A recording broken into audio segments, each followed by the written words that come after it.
So let's talk about strategy. And I don't mean the fluffy mission statement kind.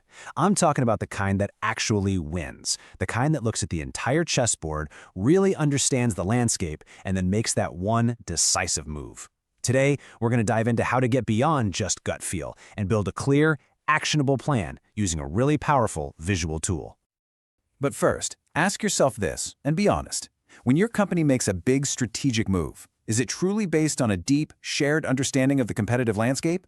Or is it, well, more of a leap of faith, maybe backed up by some fancy financial models? You know, for way too long, we've treated strategy like this mysterious art form. But what if we could treat it more like a science? And that really gets to the core problem, right? Most strategies out there are missing one key ingredient, a map. I mean, think about it. Without a visual way to see the landscape, to understand your position, and to track where everyone else is moving, you're pretty much navigating blind. And that's exactly where the Wardley map comes in. Now, the most important word on this slide is movement. A Wardley map isn't just a static snapshot of today. No, it's a dynamic view of the entire landscape, showing how everything from what your customers need to the software you use is constantly evolving over time, moving from brand new ideas all the way to common everyday utilities. It's a living, breathing document for strategy. This right here gets to the absolute heart of real strategy. It's not about these vague goals like we want to be number one. It's about the specific why of movement. Why should we attack here on the map and not there? Answering that one question is what separates a genuine strategy from what's basically just a wish list. This quote from Simon Wardley, the guy who created these maps, he just says it all, doesn't he? Maps aren't meant to be admired on a wall, they're for action. Movement is how we learn. It's how we test what we think we know, how we stumble upon new opportunities, and, ultimately, it's how we survive and thrive. In this game, staying still, it's just not an option. Okay, so how do we actually use this map to decide our next move? Well, it follows this really simple but incredibly powerful sequence. First, you have to map the landscape, get it all out there.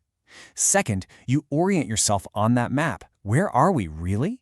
And only then, once you truly understand the terrain and your position on it, can you decide where to attack. See? It's a deliberate process, not just a hopeful guess. Now, to make all this real, let's jump in a time machine and look at a case study from way back in 2005. This was actually the very first time a company used a map like this to make a massive, high-stakes decision. They were at a major crossroads, staring down 4 totally different paths, and they used the map to have a deep-dive conversation that went way, way beyond just gut feelings.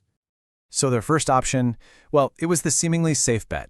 Just double down on the online photo service they already had.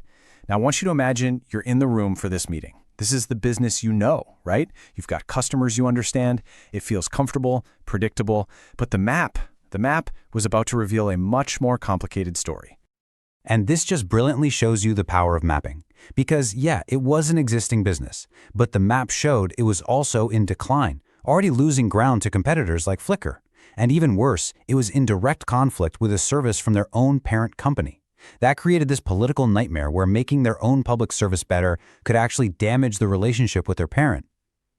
Ouch. All right, option 2 was a massive leap into the future. You have to remember, this is 2005. They were already anticipating the rise of what we now call serverless computing, and they actually considered building a whole platform for it. This was a truly pioneering, out-there move. Now, they knew they had the skills, and they figured that the big, established companies would be way too slow to react, which was a huge plus. But the challenges were immense. They'd have to market to a completely new audience of startups. And here was the killer constraint. Any money for this project had to come out of their existing monthly profit. No VC funding, no big checks from corporate. It had to pay for itself as it went. The third option was to go even deeper, to build the absolute foundational utility infrastructure, the basic compute service that everything else would eventually run on.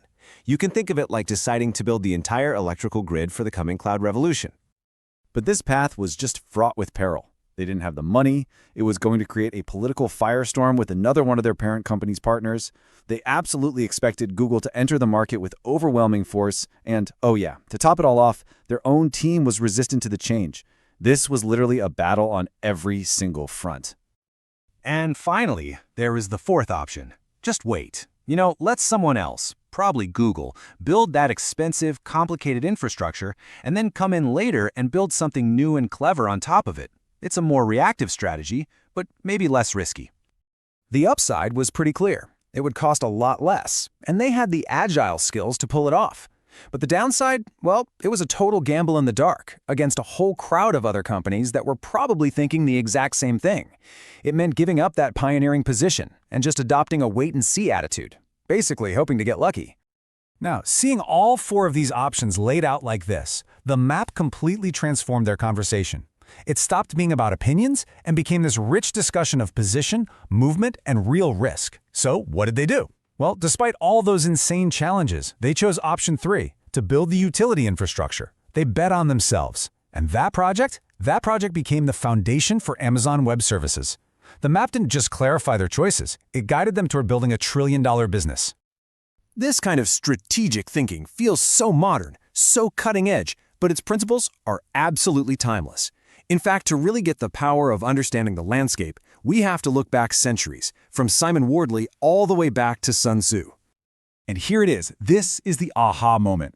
The challenge that company faced back in 2005, it's not a new problem.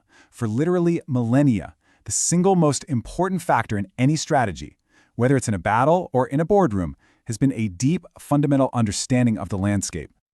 The parallel is just striking, isn't it? Where Wardley talks about components evolving over time, Sun Tzu talks about terrain being accessible or steep. Where Wardley helps us see where to attack based on market dynamics, Sun Tzu advises where to engage based on a physical advantage. The language is different, sure, but the core principle is identical. Know your terrain. Sun Tzu warned of these 6 great failures of leadership, and what causes them? He's crystal clear about it. He says they are the direct result of a leader's failure to understand the landscape and their position within it. When you don't understand the terrain, you make fatal mistakes. It's not simple. Ultimately, the landscape is your greatest ally in strategy. A truly skilled leader doesn't guess. They use the map to see the entire field of play, to assess the competition, and to understand all the difficulties and dangers before they ever commit to a move. And finally, this timeless wisdom reminds us that strategy, at its core, is human. A true leader, they proceed without seeking personal fame, and they withdraw without trying to escape the blame. Their goal is to keep their people safe and to win for the organization. It's about service, not ego. And that brings us to our final and maybe most crucial point. A map is not an oracle. It is not going to magically give you the answer. Its real job is to provide clarity, to help you and your entire team build a shared understanding of the incredibly complex landscape that you're operating in. The map informs the conversation, it doesn't replace it. You see, the map gives you the what and the where, but the choice, that act of leadership, that's still yours. It's up to you to decide the why and the when. So now that you have the map, where will you move?